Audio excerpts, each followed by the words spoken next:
If you're online even a little bit lately, then I'm pretty sure you've seen South Park in maybe like every single corner that you turn right now. Honestly, it's kinda crazy that a show 28 years old, hell, older than a lot of you watching, older than even me, and like my boy Keno so often likes to remind me, I'm old as hell apparently. It's just so crazy to me that a random raunchy show from the 90s has survived controversies, outlasted so many of its peers from the same time, and against all the odds, in its 27th season, despite what so many of its detractors might say, might be the most relevant it's ever been. So how the hell did a crude cutout style cartoon about 4th graders in Colorado not only survive through the times, but evolve into one of the sharpest, most important pieces of satire in our modern culture?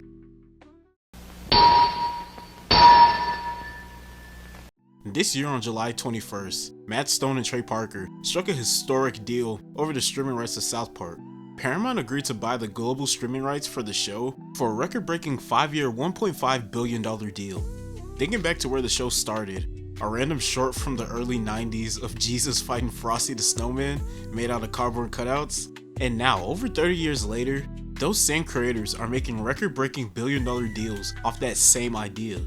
So many shows eventually begin to fade into that, oh, remember that stage when we talk about them? But yet South Park is still somehow commanding future investments. But besides that deal just giving them a shit ton of money, it provides the show with something you don't really see that often in American animation spaces: actual job security. With that much money invested into the show, Stone and Parker have the leeway to do basically whatever they want, as long as they stay in line with the apparent very small regulations the show seems to have. And we saw that freedom extended as soon as the latest season, season 27, premiered, with the show taking actual shots at the company that literally just gave them that billion-dollar deal, CBS, and their handling of the 60 Minutes lawsuit that they settled on with the current presidential administration. It's really hard to think of anything in modern media that's more defiant than brutally embarrassing the same company that just gave you $1 billion to make a show for their network. But that also just demonstrates the cultural cachet and relevance that the show still has even now.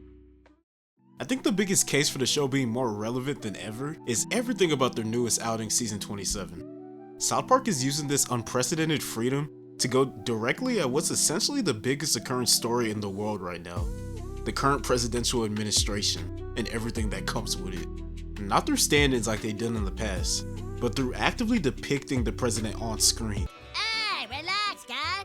The premiere episode, Sermon on the Mount, which probably got the most traction out of the season so far, depicts Trump literally in bed with the devil, as well as him attempting to put Jesus back in schools.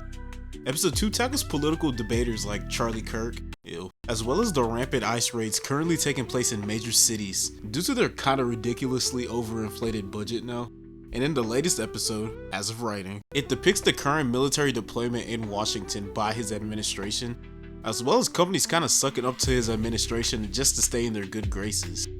Editor Rekka here. While I was working on this video, they put out another episode. This time it's focused on how tariffs are increasing the prices of Labubus. Also shouts out my sister for owning Labubus, yeah. This isn't just parody or wild satirical exaggerations. This is real-time commentary as events unfold in our real lives, sometimes within days of headlines breaking. And that's honestly what separates South Park from most other animated shows: its unparalleled speed at producing episodes. The reason South Park is able to react almost immediately like this is because of its production timeline. Unlike most animated shows, where a single episode can take 9 months to a year, South Park episodes are made in as little as 6 to 10 days. At times, Stone and Parker would literally be revising entire scenes the night before air. That speed means they're not just guessing what will be relevant in months later, they're speaking directly to what's in the moment, oftentimes while it's still in the news cycle. Where other similar animated shows like The Simpsons or Family Guy might be more broad when it comes to touching real-world subjects like this, a South Park episode is more or less a cultural artifact of what exactly was happening that week in time. It's messy, unfiltered, and more alive than anything else you'll find on TV. Honestly, the best way to describe South Park as a show at this point in time is an ever-updating time capsule of world events. That immediacy makes South Park both funny in the moment, but also kinda historically valuable even years later. Watching an episode from the 90s is like peeking back to how people were actually reacting back then in those ye olden times. A 2000s episode feels like I've been brought back to my childhood sneakily watching the show when no one else was home. South Park isn't just a comedy show, it's a living archive of America's anxieties, controversies, and absurdities. Nearly 3 decades in, South Park still feels so alive and different from other animated shows because it never stops evolving. In its early years, it thrived on crude shock humor.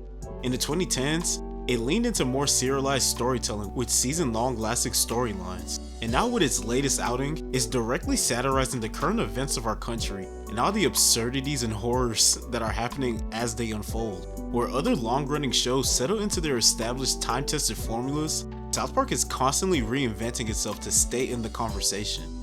But reinvention and freshness doesn't fully explain this show's importance. What makes South Park matter is that each episode is doubling as a cultural archive, preserving not only the events of the week, but how we the people reacted to them in that moment. In an era where politics, media, and opinions are constantly shifting by the hour, South Park turns that chaos into comedy, and in doing so, creates a living record of what's happening in our world. That's why the show's crude cutout style isn't a limitation, it's a weapon. It lets Parker and Stone process reality faster than anyone else in animation, maybe quicker than anyone else in television besides like the actual fucking news. And that's why nearly 30 years in, the series isn't just hanging on to the last bastions of its life it has left, it actually still matters. In 1997 when the show aired, South Park from the outside eye looked like the dumbest, crudest cartoon on TV. Now in 2025, it might be one of the most important works of satire ever put to air. It's still keeping pace with the world as it spins because of the unprecedented freedom awarded to them. And again, despite what some have to say, the show's more relevant than it's probably ever been. Screw you guys. I'm going home. Appreciate you guys for watching to the end of another one of these. If you couldn't tell, I'm very much enjoying the recent season of South Park. Probably the most I've had since I was like maybe 14. I hope to make more videos on TV shows soon, so just let me know if y'all are open to that. But thank you guys once again. Remember to like and subscribe, and let me know your thoughts on South Park down below, and I'll talk to you guys later.